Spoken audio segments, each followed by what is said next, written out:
Wondrous well. So, better give fire. Give fire. So, now you can count. 1. Hang on, he's got to shoot it first. Doesn't need any help. Oh, hold it.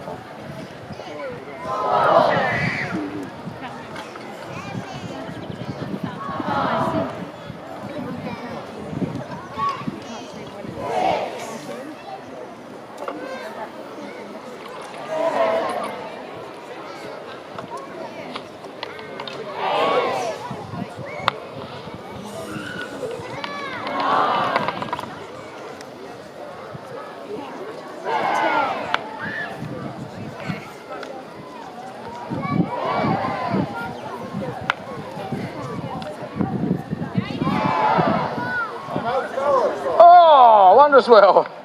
Any old time, Jen.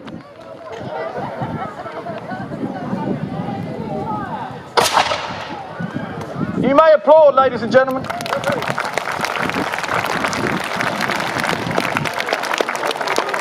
Huzzah!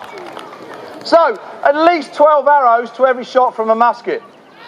But those arrows cast at any distance against fellows in armour, the design of armour by the end of the 15th century is such that only the very few of those arrows will have any effect at all. Whereas each one of those musket shots, shot at 50 paces against an unarmoured man, is going to go right through him and probably through the Spaniard behind him. It is a modern weapon. It is the right weapon to use upon the field of battle. Although we do like to have fireside arguments about whether if the Spanish had landed in 1588, whether the longbow would have had its last hurrah. Interestingly, of course, the longbow was last used by an Englishman on D-Day. Mad Jack Churchill shooting a longbow off a landing craft as the British and Allies went ashore in Normandy. So it's still quite a useful weapon. Right, we have another weapon with us that various people have come and looked at this day in our encampment, because we don't just have long arms, we also have small ordnance. This weapon is called Jezebel. She is a robinet.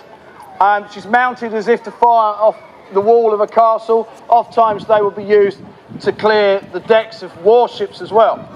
They wouldn't fire necessarily one single ball, but a handful of pistol bullets, maybe up to 20 at a time, and this would make a great hole in a large number of men.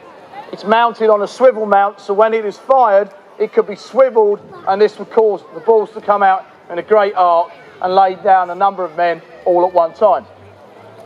She is a little cannon.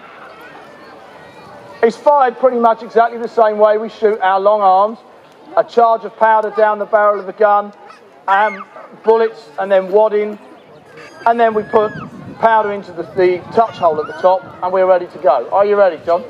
All right, so there might be a slight bang, everybody. Have a care. Give fire.